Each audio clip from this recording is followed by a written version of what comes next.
Bonjour et bienvenue sur le tuto de Commandant Cody. Aujourd'hui nous allons prendre de comment faire une lunette de sniper. Alors tout d'abord, ouvrez GIMP. Moi qui déjà vais. Et ouvrez deux images qui vous servir. Ici la lunette de sniper que vous pouvez télécharger en dessous. Que vous pouvez copier-coller quoi. En dessous de la vidéo.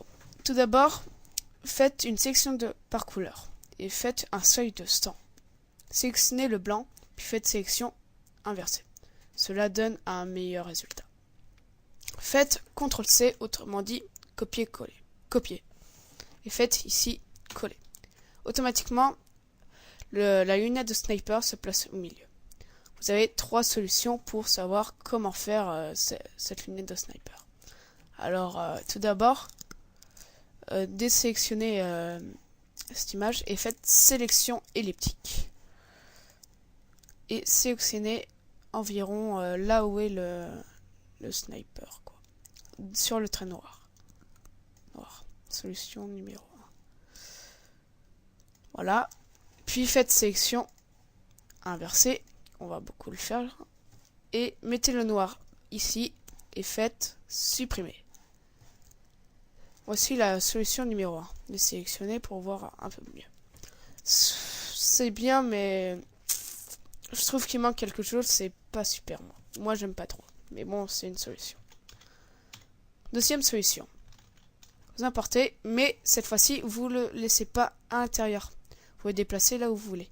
Pour chaque image, faites attention à pas beaucoup le déplacer à chaque fois. Alors, moi, je vais le mettre, par exemple, ici, sur la main. Et répétez la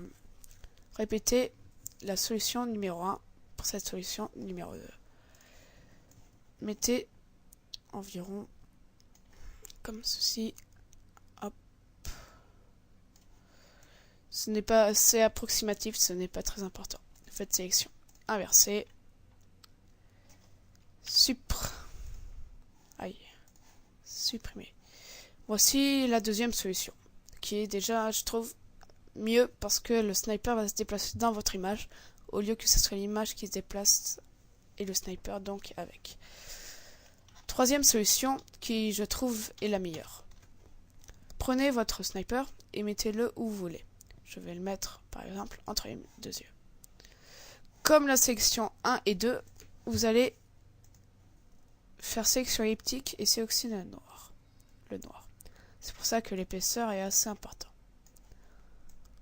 Et faites CTRL-C. Puis après, élargissez votre rond ou votre ovale. Et faites en sorte que ça soit de même longueur et que cet ovale soit toujours le même ovale pour chaque image. Car sinon, vous allez voir, tout va changer, ça va pas être super. Faites supprimer. Et puis faites CTRL-V. Automatiquement, il se place au milieu de votre ovale si vous ne désélectionnez pas votre ovale. Et voilà. Cela donne plutôt un bon effet, je trouve. Et si en plus ça se déplace en plein milieu de l'image, ça va super bien. Si vous avez remarqué, il y a de petits points blancs. Bah, je sais pas. Mais bon, plus c'est proche et moins vous verrez moins les points blancs vu que vous les supprimez. Si vous voulez rajouter quelque chose, vous pouvez mettre un petit rectangle bien au milieu. Ce tuto est très approximatif. Faites supprimer pour faire croire que on tient cette lunette. Voilà, et bonne chance et à bientôt.